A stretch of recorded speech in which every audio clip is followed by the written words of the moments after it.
The New York Jets announcing today that their former All-Star center Nick Mangold has died at just 41 years old. According to the team, Mangold died from complications of kidney disease. Just 12 days ago, he made a public appeal for a kidney donor.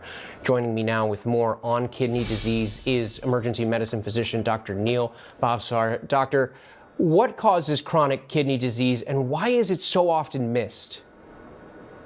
Hey Andrew, how's it going? Thank you for having me. This is a very tough case. Chronic kidney disease is a gradual loss of kidney function over time. It leads to a buildup of toxins, which can be very deleterious to the body. The thing is that's very subtle at first. Not many patients know that they have it until the later stages. You usually notice some malaise, some fatigue, some leg swelling, and changes in urination. And that's why frequent visits to a doctor is very important.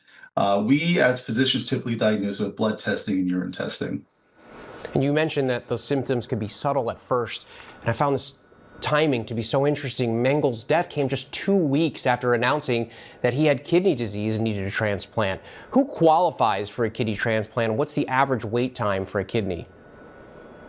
So those who qualify for a kidney transplant have end-stage renal disease. End-stage renal disease currently affects about 800,000 Americans in the United States, according to our organ transplant networks.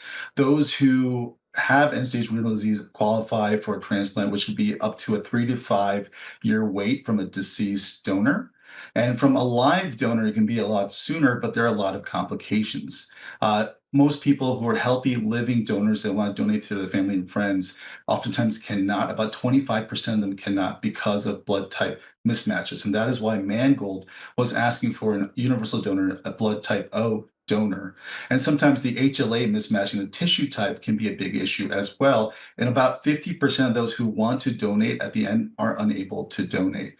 But one silver lining is that a lot of transplant networks out there have increased the amount of donors since the early 2000s who are outside of the family.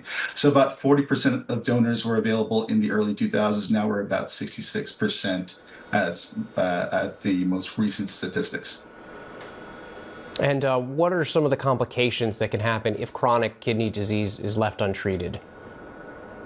So if chronic kidney disease is left untreated, it increases risk for heart attacks, strokes, heart failure. It's a very dangerous disease. So if you want to keep it away from yourself, most Americans who have diabetes or high blood pressure are at high risk of developing chronic kidney disease. So control your blood pressure, control your blood sugar, quit smoking if you can, try to stop drinking alcohol. And if you take ibuprofen or NSAIDs, which are over the counter, be careful as to how often you take them and for how long you take them because they can affect your kidneys.